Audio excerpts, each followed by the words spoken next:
Hello, Star Trek fans, and welcome to the Rebinge Deep Space Nine podcast. My name is Kim. And my name is James. And we're watching Star Trek Deep Space Nine from the beginning, one episode at a time.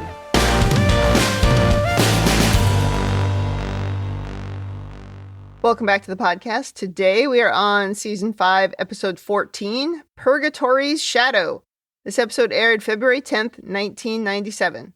Okay, the names of these episodes. Purgatory Shadow. It's a little intense. They must have great fun in the writer's room thinking these things up. They always go for Clearly. the massively dramatic name. Yeah, clearly. Before we talk about this week's episode, anything to say about last week's episode for the uniform? No, it was perfect. Although, it was a bittersweet episode, because we won't get to see Eddington anymore. That is a bummer. I had just grown to like him, and then they turned him into a bad guy, and then they made him horrible in his smugness, and then poof, he's gone. Yes, and I believe he dies of tuberculosis. After singing a very sad song. Yeah. If you don't know what we're talking about, you better go listen to that episode. Yeah, I'd advise people to go back and listen to all the previous episodes. Yeah, that's fair. All 100 and whatever of them. There might be a few that aren't as good as others. It's not our fault. It's purely when the episodes are terrible. Okay, should we start talking about this episode? It's pretty dense with stuff. Let's talk about Purgatory. In the cold open, Kira is helping Odo put his shape-shifting stuff back into his quarters and get rid of his humanoid furniture. He's a little whiny about not being a humanoid anymore, which is both weird and on brand for Odo. He just missed sleeping in a bed. Yeah. But he also says something like, well, I guess we just have to get on with it. I mean, it's just a very... Wait a minute, I thought this is what you wanted. It's very Odo. Kira discovers he's reading a book called Finding and Winning Your Perfect Mate. He's embarrassed and says he was reading that when he thought he was going to be a solid for the rest of his life, and now there's no point. Though Kira points out he's still a solid for 18 hours a day. Yeah. And she tries to be encouraging, and she says there are plenty of women on the station who would be interested in him. But of course, there's only one woman that he is interested in. Yes. So he covers. He gets really uncomfortable around Kira talking about this kind of thing. Well, I think he's just really kind of uncomfortable about this kind of thing anyway. But Kira, it's even worse. But don't you find it really funny that she's like just assuming that he would be attracted to women? I mean, technically he has no gender as the shapeshifter. So it just seems strange we've made this assumption. This is 90s television. I know. People's heads probably exploded when Jadzia kissed her former partner, who just happened to be a woman. Oh, I know.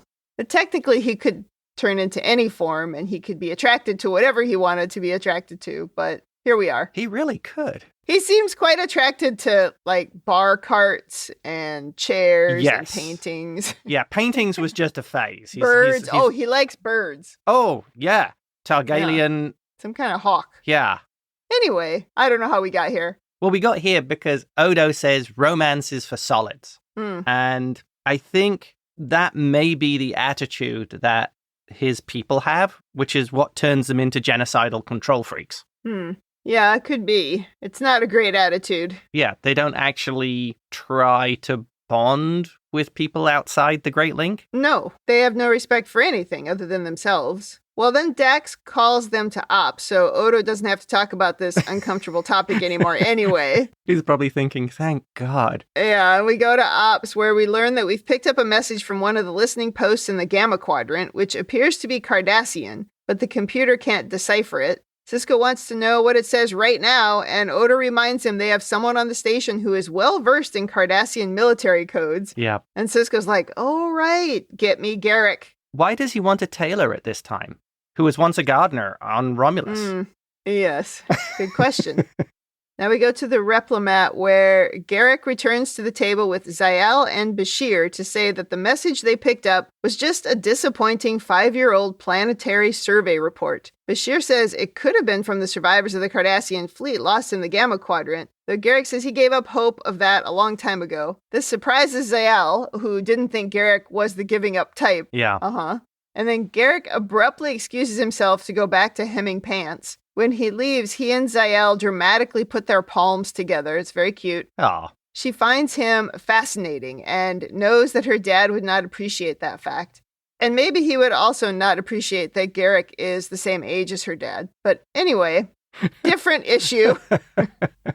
Well, it could also fit with dating the people that your parents don't want you to date. Yeah, and the bigger deal your dad makes about it, the more attractive the guy is. Yes. Zael here is played by yet another actress. This is the third actress to play this character. Interchangeable Zaels. Yeah. She's just growing up. Cardassians age very differently from humans. Okay. To the point that they actually even look like different people. Completely different people. This actress is Melanie Smith. I recognize her from As the World Turns. This is the second As the World Turns person I have recognized. And the other person was in that really depressing episode with Jake where he was learning about the horrors of war. What's funny is that character and the character that this woman played were a couple on As the World Turns. Oh. Anyway. And that was our daytime soap operas section of the podcast. From the 90s. Well, now Garak rushes to a runabout where he's met by an armed Bashir. Going somewhere? Bashir asks. I think we all saw that coming. He was just trying to borrow it. Uh-huh. And I liked how he already had his little bag packed as well. Oh, yeah, he was ready to go. He had that right by the door. Yeah. And from here, we cue the theme song. So we already know Garak was lying. We knew Garak was lying when he sat down at the table. Well, you gotta come up with a better plan than that. Yes. I think he's right. Maybe his lying does need some practice. Oh, yeah, that comes up later, right? He says later, yeah. So Garak tells Julian that he needs to stop underestimating him. But to no one's surprise, it turns out he was lying about the message, and it was, in fact, from Enabran Tain. Garak commends Bashir for becoming distrustful and suspicious. It suits you. Yeah, right. Right at this moment, they showed that Paul Dooley as Enabran Tain was a guest star right before Garak said Enabran Tain. And I was really mad. I was like, oh, you spoiled it. But then he said it right after that. So I got over it. That was nice editing. That was a good trick. Yeah. Well, Garak says he has to find Tain. He owes it to him. They were very close. He repeats this nonsensical story that Tain was his mentor. My first time watching this episode, I was shouting, Dad, he's your dad. Yes, and I could hear that in the other room. So now we go to Sisko's office, and Garak admits to Sisko that the code in the message was something he developed with Tain, and no one else knows it. So it's very specific. Yeah, and it was mostly just the word alive repeated over and over. Yeah. Garak points out there could be other survivors, Bajorans and Federation members. Yeah. And Sisko says, you can go, but you're not going alone. And Bashir is not the companion Sisko has in mind. I've watched this episode several times, and I'm wondering if in this scene when Bashir says, oh, you can't go, it's too dangerous, whether that was a hint of what we find out later. Is that kind of a Bashir thing? I really couldn't decide myself whether Bashir would be reticent to do this kind of thing. Yeah, there are certainly other episodes where Bashir just wants to jump in with both feet with Garak, so it's maybe a little bit off, but not enough, I would say, to be a red flag. Yeah.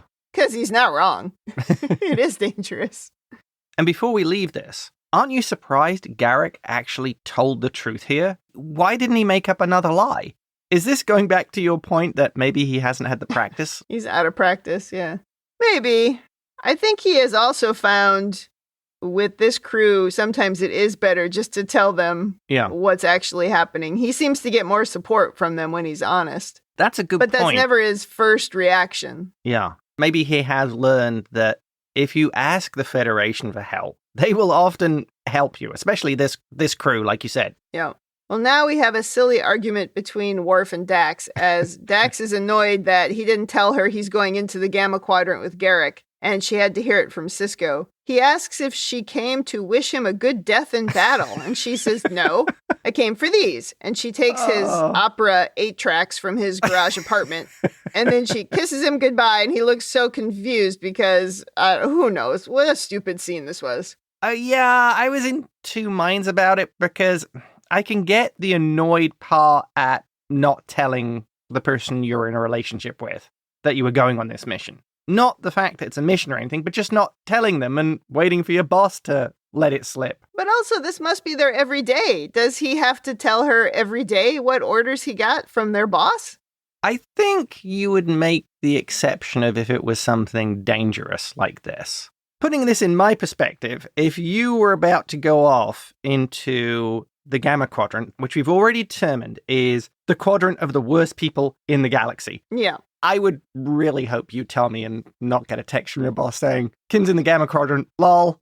Yeah, I don't think that's how that would work. No, I understand what you're saying. Yeah. It bothered me for two reasons. One, because again, it was just this sort of immature conversation of these two adults who live in this situation every day. Yeah. So they must have faced this all the time. Like, oh, by the way, did anybody notice that Worf went off to chase the Borg not that long ago? Did we have this fight then too? Yes. It just seems like this would be normal, and this wouldn't be the first time that this has happened. Right. And I just don't understand the bickering. Whoever writes these relationships, the people are always bickering. They're so unhappy in their relationships. I don't understand why you stay with somebody if all you do is bicker. That's true. That is more of a bickering thing rather than... Yeah. I think in a more mature situation, you would really just say, you do these things or you volunteer, let me know afterwards. Yeah, okay. Maybe I'm just too focused on it. I do like this word parmakai, though. I'm going to try to remember that. Oh, yeah, that is a good word. Yeah. The final thing in this scene is it's so beautifully Klingon that when you were waving goodbye to a loved one who's going possibly into danger, it would be to wish them a good death in battle. Yeah. Very non-human.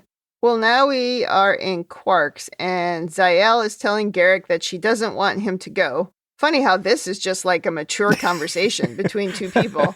And as she's trying to tell him that she cares about him, Gul Dukat comes in, grabs Garak, holding him over the second level railing and threatening him. Quark and Ziyal convince him not to kill Garak, and then before leaving, Garak says, "You do have a lovely daughter. She must take after her mother. Gotta get in a dig." Oh, he got 2 digs in there. Because he also says, "I think that actually helped my back." Oh, yeah.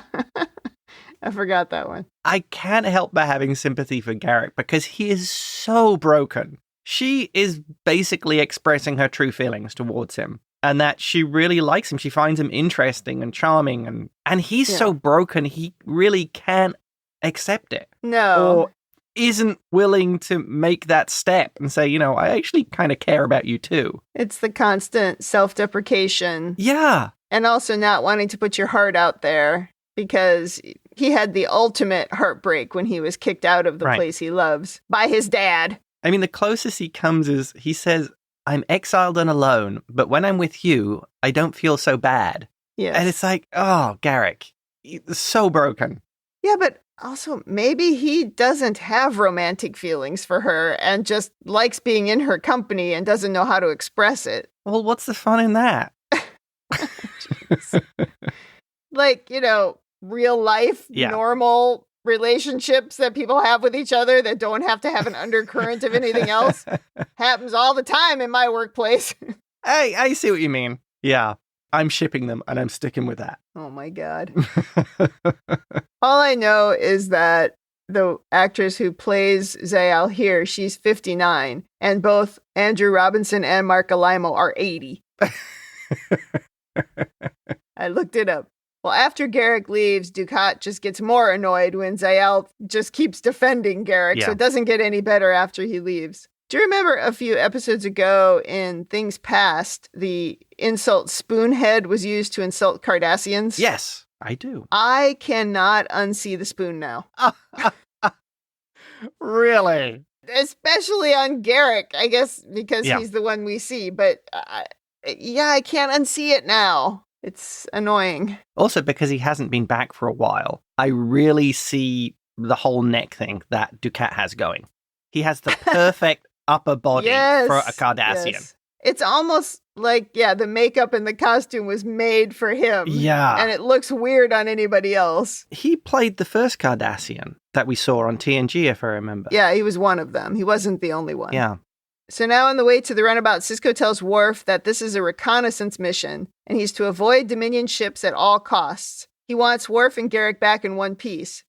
Worf says, at the first sign of betrayal from Garak, I will kill him, but I promise to return the body intact.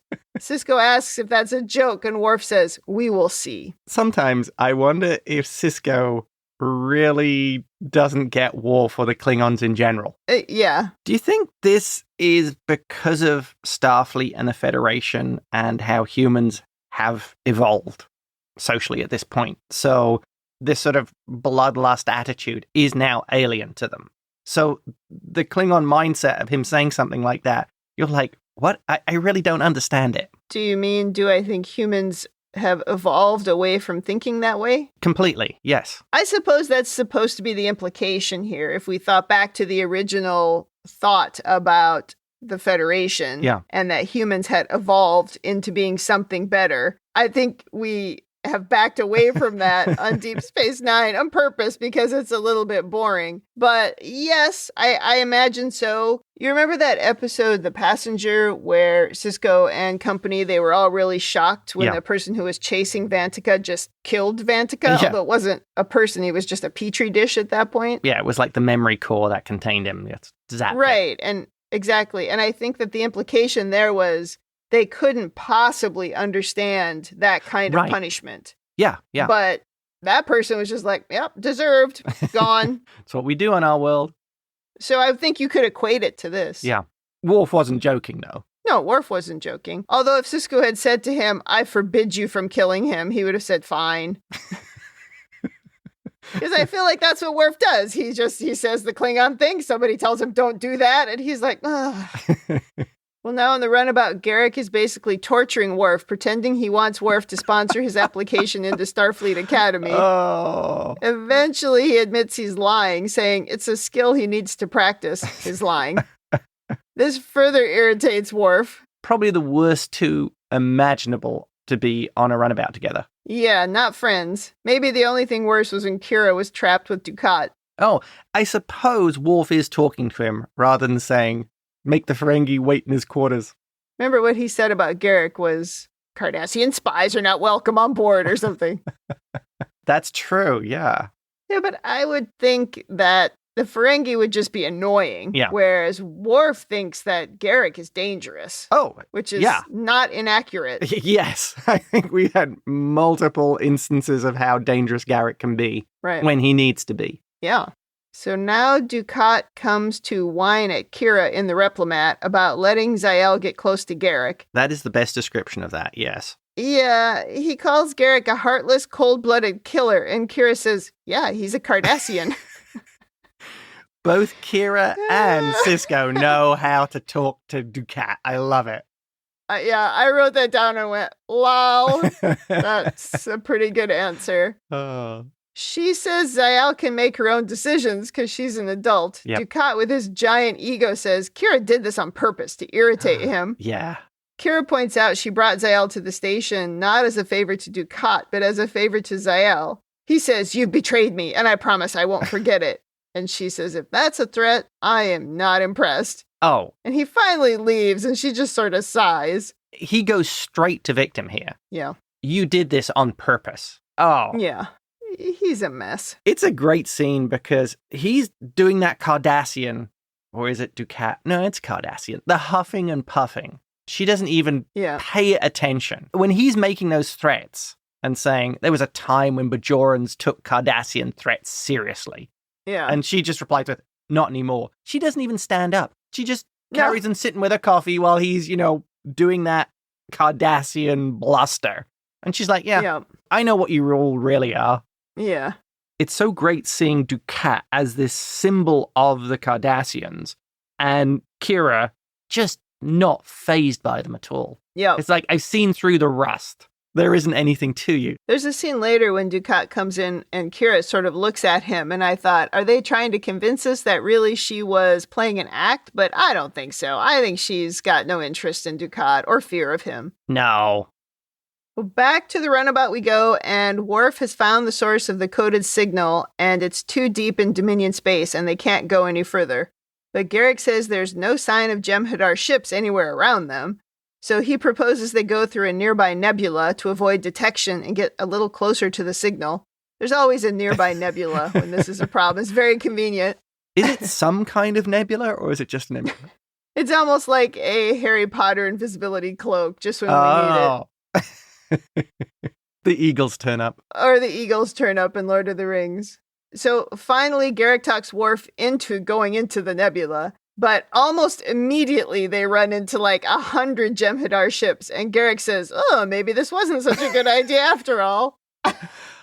I liked here how Garak tried 2 different techniques to convince Worf. He did. First of all, he used the answer is out there. We just need the courage to find it. Yep. Playing on that Klingon bravery and bravado. And that didn't quite work. Yeah. And then when that doesn't quite work, he goes to the Starfleet crew and how rescuing them would be the honorable thing to do. Yeah. I was impressed at Garak here. I liked that because it really fit with he was trying to find an in to get his way. Oh, yeah. I know people who do that. It's really irritating. And Worf, too, was annoyed at his use of the word honorable. It's like, you don't even know what that means. And Garak said, no, but you do. Exactly. It was very on brand for Garak. And what happened to the Jem'Hadar sensors won't work in the nebula? I mean, we've forgotten all about that really quickly because after the ad break, Worf wants to try and get a message to the station because this buildup of ships obviously means that they're planning to attack the Alpha Quadrant. But they are chased and shot at and quickly boarded by the Jem'Hadar. So they're never sure if they got that message through. And Garak gets hit in the face again by the Jem'Hadar. Well, he always has to jump up and start saying something. So of course he's the first person who's going to get hit. So jumping into overanalysis here. Oh. Do you think that Garak was lying about the sensors not working in the nebula? Oh. Or is this one of those things of the Jem'Hadar have way more advanced sensors, well, the Dominion, and can actually scan in the nebula, putting the Starfleet at a disadvantage? I assumed the latter. Yeah. I thought maybe it was that because they've been in the nebula for a long time or something. But I also wondered if the sheer volume of ships helped increase how their sensors worked. Oh, they made a sensor grid. Something like that. That's the way I looked at it. I didn't think Garak was lying because, I mean, we've all seen Wrath of Khan and however many other episodes of the show they've used the nebula to hide. Yeah. So I didn't think it was Garak lying. I would go either way on that one. Well, he does it so easily. Back on the station, we learn the new O'Brien baby is named Kira Yoshi. I thought that was super cute. Kira thinks the baby recognizes her, and Miles seems to find that very cute. And then they get a distress signal from Worf, but it's too garbled to read completely. It basically has the words, Jem'Hadar, build up imminent. That's enough, I think. Yeah, I think that tells you everything you need to know there. Those are 3 very important words. And then they lose contact with some more of their listening posts. So Sisko takes the station to yellow alert and tells Dax to notify Starfleet. And then he tells Kira to take the Defiant to the Gamma Quadrant, find Worf, and find out what the hell is going on.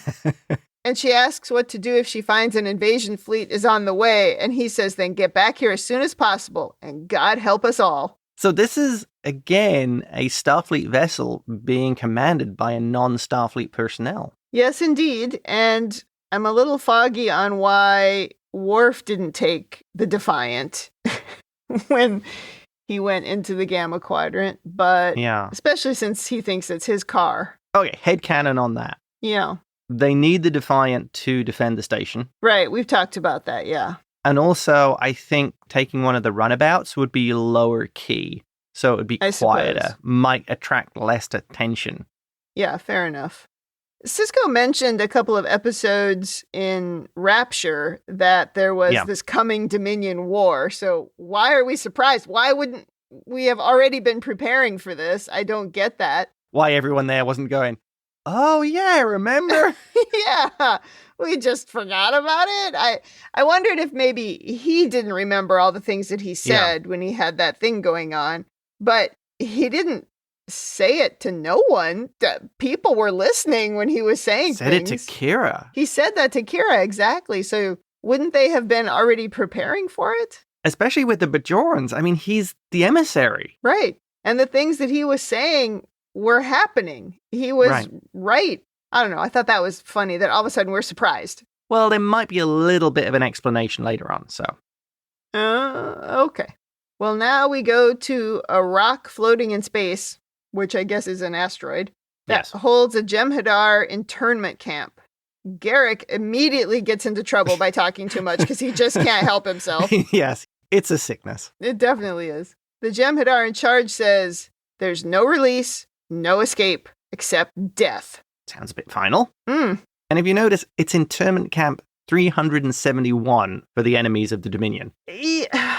Yeah, right? That's scary. They have a lot of enemies. How many asteroids are full of these people? Yeah, I'm thinking it's reminding me of the old gulags of the former USSR. And the other thing in this is it's quite clear, even from these small sets, that the Dominion favors the brutalist architecture style. Okay. I'll take your word for it. Well, I suppose, unless it's the Jem'Hadar who are into that, I don't know. Yeah, who knows who built this? I did wonder if the only way out was death. Yeah. Why are they bothering to keep anyone alive? I mean, it's risky to hold prisoners. It's expensive to hold prisoners.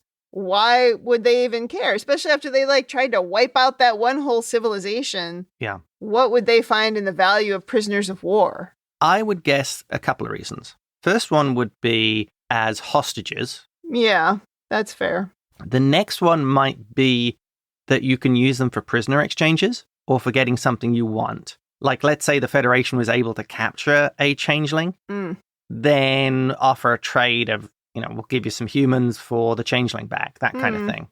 Yeah, I suppose that makes sense. I'm not sure you need 300 of them for that, but okay, I'll accept that answer. Well, and the final thing I think would be for propaganda purposes. If you have a race that maybe is opposing the Dominion, show a load of their people in internment camps or their leaders and say, this could be you if you don't toe the line. That probably makes the most sense. Because I think in general, they don't really think the humans are clever enough to take any of them prisoner or to get the upper hand in any situation. I think they're pretty convinced that they're superior in every way. Well, the solids are lesser. Yeah, that's definitely what they think. Well, back at the station, the Defiant comes back through the wormhole. She hasn't been gone very long. And she says she's found trouble. Run away, run away. Now we go to Dukat telling his daughter to pack her things and get on the ship to Cardassia that leaves in the morning.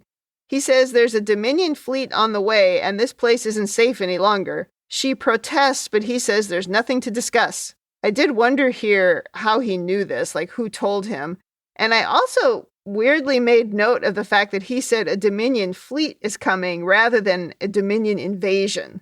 And I wondered if maybe he knew something that nobody else knows. It made me very suspicious, just the choice of words. Well, but maybe it meant nothing. Yeah.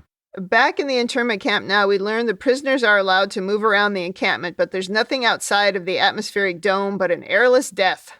They're so dramatic. And then the scary Jem'Hadar dude says ominously he's been waiting for another Klingon. And we wander into a cage fight between a Klingon and a Jem'Hadar. And we quickly learn that the Klingon is an old favorite, General Martok. Yes. He's been here for 2 years and he doesn't even know who Worf is. He's heard of him. So we've never actually even met the real Martok before. That was a shock for me. I think it also goes to prove the point of just how good changelings are. Absolutely, because that means that he was the changeling from Way of the Warrior on, when, by the way, he did a, cut his hand blood check right in front of them, so they figured out how to not be detected by that forever ago. Oh, completely. Sometimes people are so stupid. I mean, we've had this conversation many times. It was how many times has the blood test caught a changeling? Never, or maybe once. Yeah, the changeling even was able to fake the blood test when Bashir. Exactly. That Jem'Hadar also did an extraordinarily creepy grin. Yeah, when they have the full masks on, the grins are very creepy. I don't know what else to call them. They are not natural. I don't know if that was planned, but it worked perfectly. Yeah, right? Garak here, in really true Garak style, asks, aren't Klingons supposed to kill themselves when they're captured? And Worf says, not when there are still enemies to fight. Or Martog says, or hope of escape. It's come on, Garak. I thought that was a good idea there, because we'd covered this before, that only if escape is impossible, the Klingons should kill themselves. I think that was in TNG, if I remember. Could have been. But honestly, this also makes me wonder, why would Klingons even let themselves be taken prisoner? You'd think that given their code, the Klingons would literally fight to the death. Well, Martok says he didn't even really know what happened. Oh, that's true. It's like they knocked him out or something. He just basically woke up here. Yeah. He says that later. I guess that would be the only way to get Klingons. Yeah, you take him down like a bear. Tranquilizer dart from a distance. Yeah. Drag him away. Get a bunch of people to carry him. Yeah. And he wakes up in a cage. That's pretty much what happened. Well, Martok guesses who Garak is and says, he said you would come. So off we go to their sleeping quarters where we find none other than Enabran Tain. He's near death, barely responsive, but he wakes up and asks, where's the rescue party? And then he criticizes Garak for being dull-witted. Oh. That's so mean. Yeah, he admonishes Garak. You allowed yourself to be taken prisoner. Dude. Like you, dude. You allowed yourself to be taken prisoner. Garak is just looking for some gratitude, but Tain is just an ongoing bummer of a dad. There's no proof yet. Garak knows. Back on the station, we're having a briefing, and Sisko has included Dukat. The Dominion has picked a perfect time to invade. The Cardassian fleet is in shambles, and between the Klingon War and the events of the First Contact movie, Starfleet is spread pretty thin. There are at least 50 ships set to invade, and help is at least 2 days away. That is not good. And this is the excuse for why they didn't do more about the forthcoming Dominion War. Because they've had the Borg problem, they've been fighting the Klingons, they're stretched thin, like Sisko said.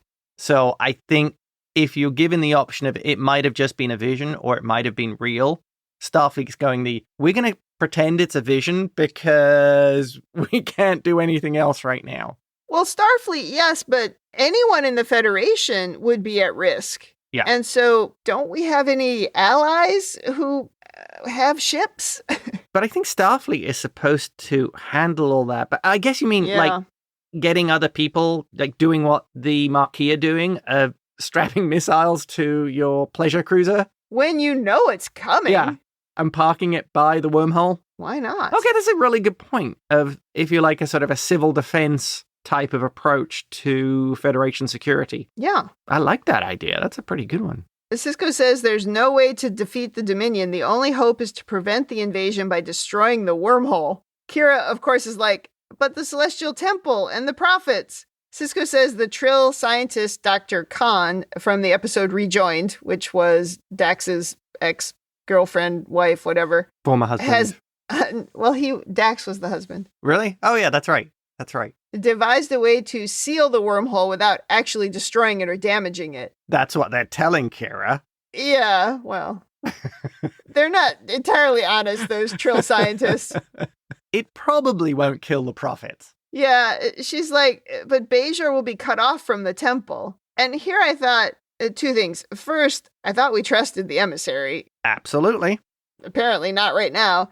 And second, what exactly is the physical connection that these people have with this so-called celestial temple? It's not like anybody goes in there to visit them. I mean, we've had it happen with a couple of people, but it's been these very specific situations. I mean, are there actual Bajoran buses traveling into the wormhole to experience being close to the celestial temple? Oh, wow. I bet there's a whole business for that. There certainly would be in America. Visit the Celestial Temple. The prophets might speak to you. Well, you'd expect the Ferengi, for one, to be setting up tours to go through the wormhole. It's almost surprising that they don't do that. Yeah, this is why Quark's a bad business person. Exactly. He could easily do that. He could sell tickets right in the bar. Oh, yeah.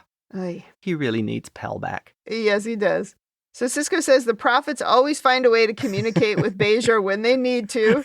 And he says it's either that or Bajor's the first target of the invasion, which Kira's finally like, yeah. Yes. Sisko tells Miles and Dax to get to work. Dax asks, what about Worf? Because he's going to be trapped in the Gamma Quadrant with Garak if they close the wormhole. Sisko says they have 36 hours to find their way home. Here's another thing. Wasn't the wormhole basically closed before Sisko and Dax found it and opened it? I've wondered that a couple of times when we've talked about something like this, but I don't think it was closed.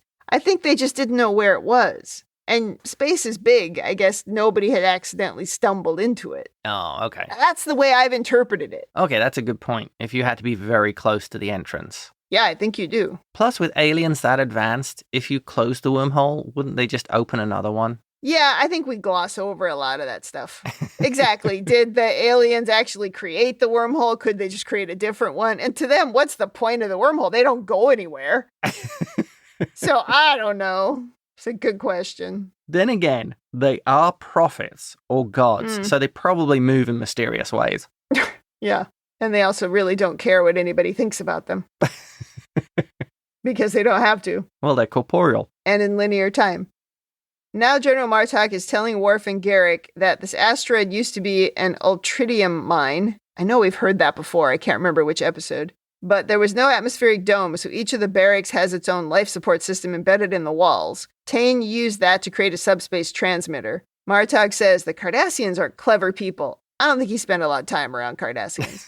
But especially Tain, but he won't be alive much longer anyway. So Worf says then it's up to us to be clever. And now comes the big surprise in this episode. Another prisoner comes to say they're releasing him from isolation. I think it was a Romulan, that prisoner? It looked like it. And it wasn't a very important one because she didn't have huge shoulders. She didn't, and her ears were covered, so it was hard to tell. Well, in comes the surprise, Dr. Bashir. I did not see that coming. Was that not excellent or what? It really was a big reveal. After Martok, you think you've got the big reveal. Right, yes. And then you get this. And then, of course, you get one more, which isn't that big of a surprise. The dad thing. But anyway. So now we do some quick blood tests, even though we tested Martok's blood in Way of the Warrior, and he was a changeling, so this is pointless. But Bashir says they've tested everyone except for a Breen that's just lying on a nearby cot and hasn't moved.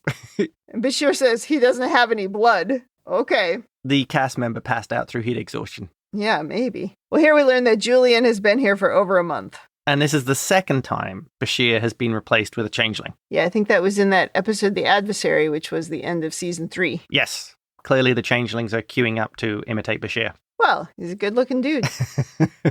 Back on the station now, Dax and Miles are working on the weapon or tool or whatever it is that's going to seal the wormhole when Dr. Changeling Bashir brings them a plate of sandwiches. That should be a red flag.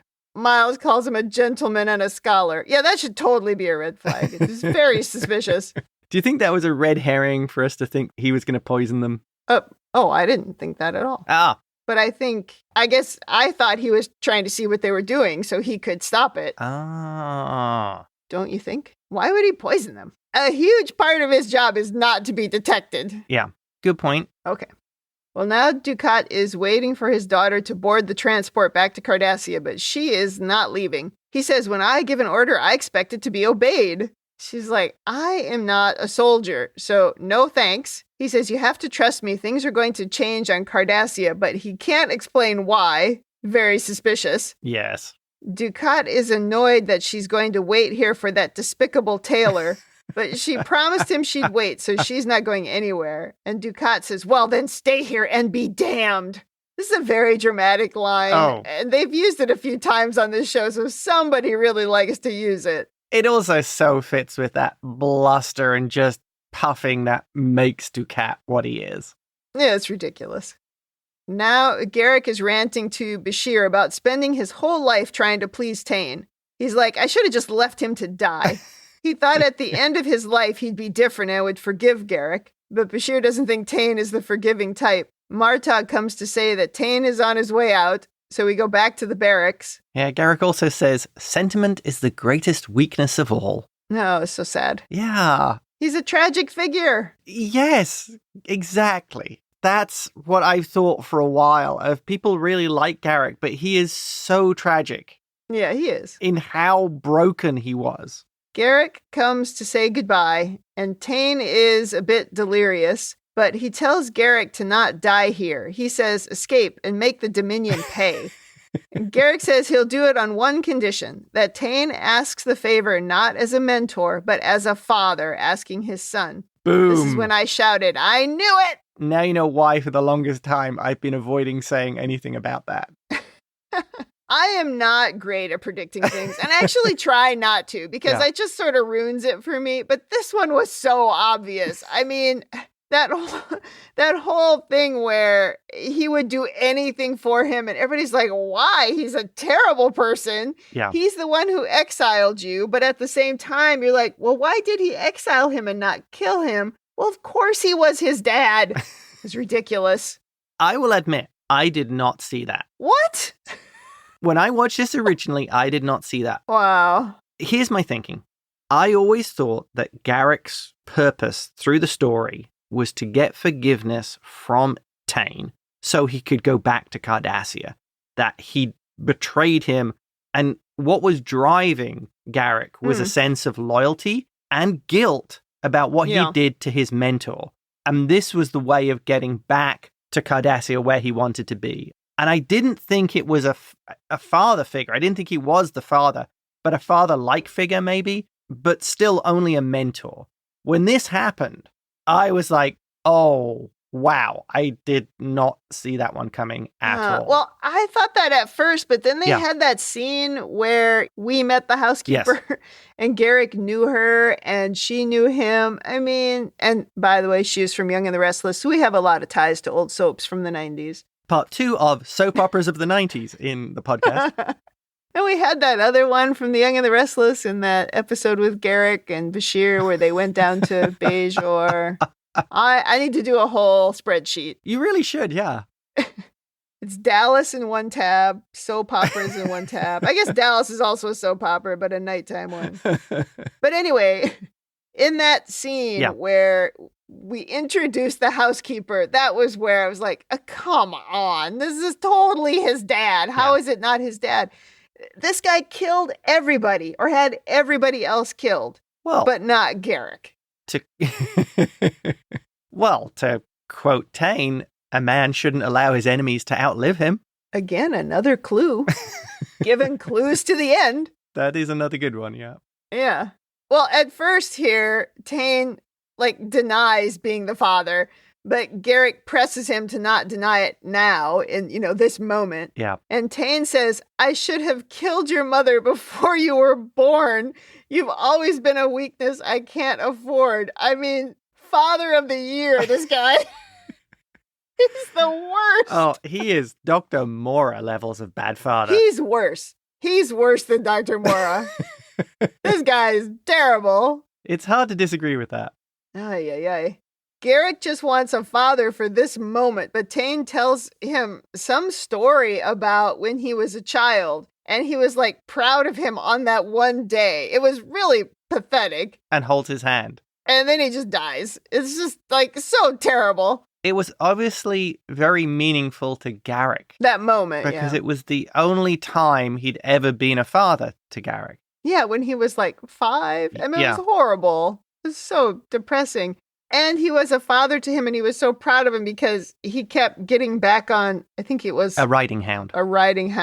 That he kept falling off and hurting himself. And so he was, proud of him one time in his whole life when he was a child. Oy, this guy. I think the whole point with this is Garak is such a child of his environment. This is what made him. Well, that's true. Yeah. Well, at this point, Garak turns to Bashir, Worf, and Martok and says, Gentlemen, I don't know about you, but my business here is done. And so Worf is like, let's find a way out of here. I loved that. I thought that was really cool. That's that weird emotionless side of Garak. His father dies and then he's immediately straight to business. That compartmentalization of his emotions. Well, we go back to the station and we are ready to close the wormhole. They're sure the invasion is only minutes away because the last listening post has now gone quiet. So they fire the weapon and Kira says, may the prophets forgive us. Oh, I really like that. I really like that too. It's a nice little touch. Yeah. Doesn't matter because the beam sputters out right away because somebody sabotaged the emitter array. And the wormhole opens and the Jem'Hadar ships start flying through. This is not good. Looking a little rough. The end. So it's to be continued, right? Because it doesn't have part 1 in the title. That's an interesting point. Huh. I wonder if at this point the writers or the showrunners just like, this is just how we are now. This is all just part of a longer ongoing story. We're not doing parts 1 or 2. Yep. It's just the story. Maybe. Well, we are an hour and 12 minutes into this recording, and it's finally time for overanalysis. What do you have? Well, let's start with the first thing. The timeline and Odo in The Begotten. So, Bashir says he's been on the asteroid for a month. Right. And when Dax and Kira are talking in the elevator, Dax says the baby is almost a month old, which means the events of The Begotten must have happened when Bashir was a changeling. It certainly seems that way. I suppose they could say he was give or take a few days or a few weeks or whatever, and that he's not really keeping track. Like, how do you keep track of exactly how long you are somewhere when there's no normal day or night cycle? Yeah. So he could have been off, but I immediately had that same thought, and that was in my overanalysis too. Was Bashir a changeling when they found the baby changeling? I think he was. And that would explain why Bashir was able to treat the baby by removing the isotopes and fixing it from its radiation poisoning. Oh, interesting. Yeah, because normally Bashir's like, I don't know what to do with the changelings. Right. But he never said that in that episode. Yeah. Although, I wonder a lot on this show, though, if they decided something before they get to it in the story. Like, did they really decide Eddington was going to be a bad guy, or did they just all of a sudden make him a bad guy? Did they decide that Bashir was a changeling, or did they just go, let's make Bashir the changeling? I'm going to go with a lot of things are on the fly. That's probably true. Although if you were breaking down a show for an entire season of 20 episodes and you were trying to have an overarching arc, you would have to be talking about things like this in advance. But that's not the way shows were then. That's not the way Star Trek was in the 90s. It was very episodic, and you could just pick any episode out and watch it pretty much independently, unless it was a two-parter. So I don't know that was the norm. It's entirely possible that they went, let's make Bashir a changeling here. They could have done anybody. Well, the changelings like Bashir. They tend to gravitate towards him. Yeah, that's true. And in the final part there is that means that when the changeling was starting to die, Bashir was genuine. There really was nothing they could do for it, even using knowledge from a changeling. Yeah. No, it's a good point. Maybe it happened too quickly, but I know I asked the question in that episode about, well, when you just use the Great Link, they were able to heal each other. Right. But that was maybe only that one particular type of fake virus they gave Odo. Yeah, they just did it to Odo, right. Yeah. Okay, next thing. Yeah. I think Odo should be shaking hands with all the senior staff on a regular basis. Hey, me too. I had that same thought. It's like, can you not check? Yes. We have already covered this. Next thing, with the collapsing the wormhole, don't you think they should have had a plan B? Oh, yes. Even if it was just making the Defiant hide behind a moon and shooting them when they came through.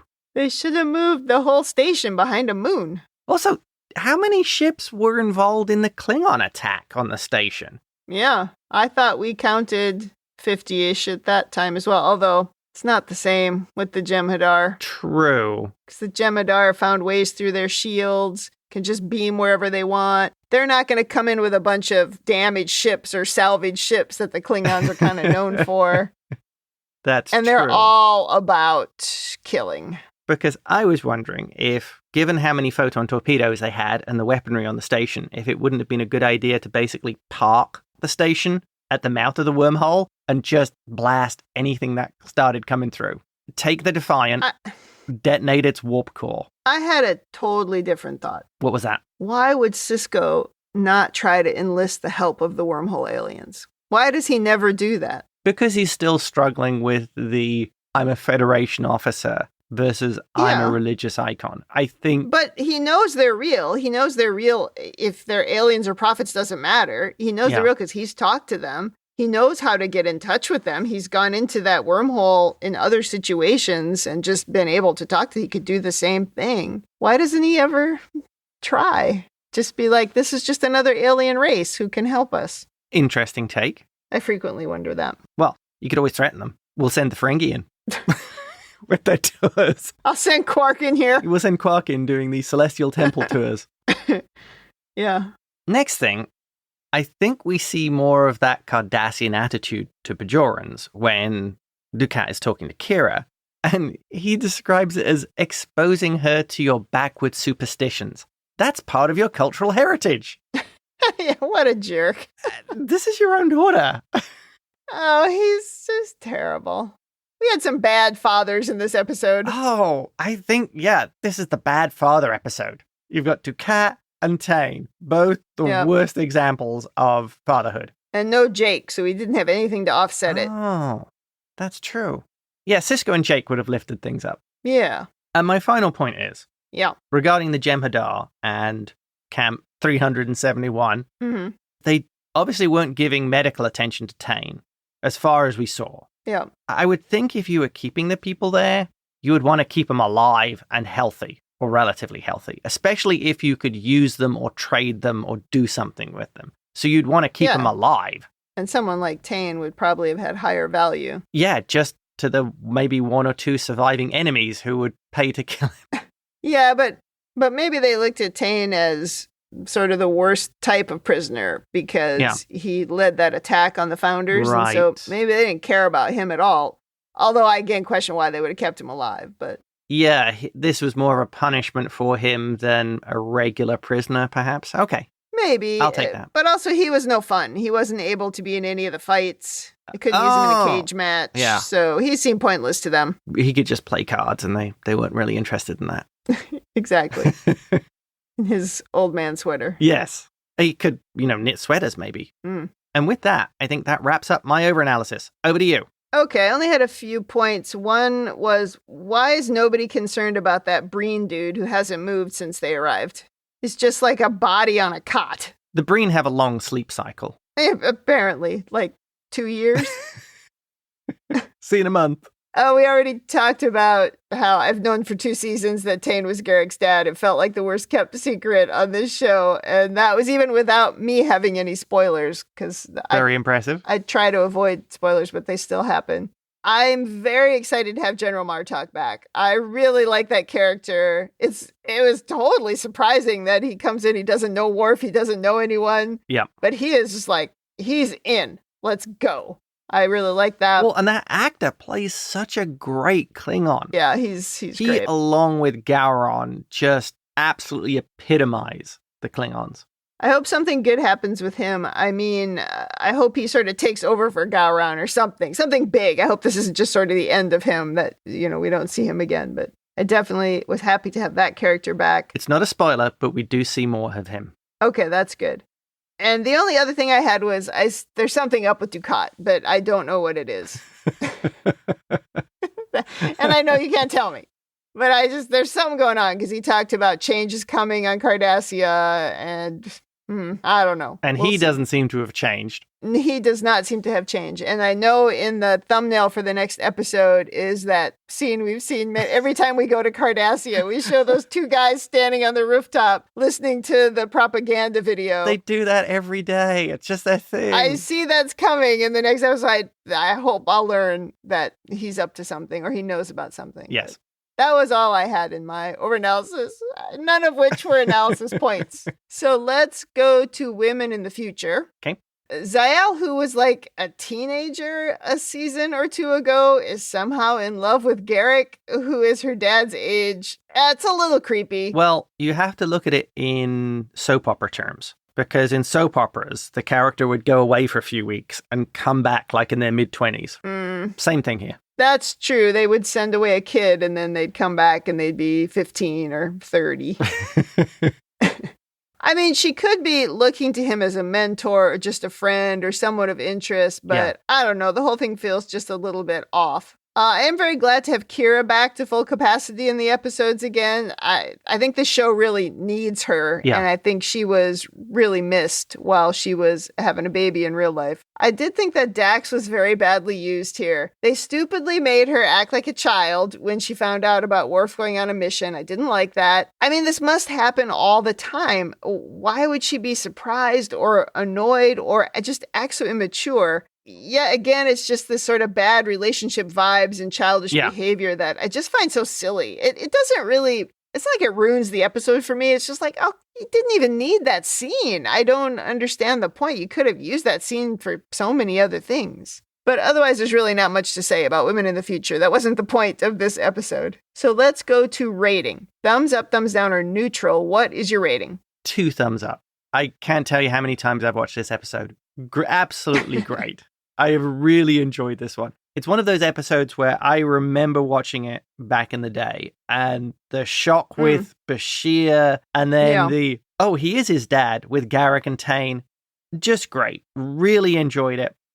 Plus, it felt very much like a Deep Space Nine Star Trek episode. It had all the right elements in it, and I thought all the people in it meshed really well. Yeah, thumbs up for me too. So many surprises. Martog was a surprise. Bashir was a big surprise. The Tain thing was not a surprise to me, but it was still a satisfactory moment for Garak, and I was glad we finally got to that. Yet, I will say that I didn't think Garak's reaction was exactly what I would have expected it to be. Yes, there was a lack of emotion, and maybe that's the right thing for Garak, but I still think we should have seen something behind his eyes, or there should have been a quiet moment that, well, that sucked, something. Right.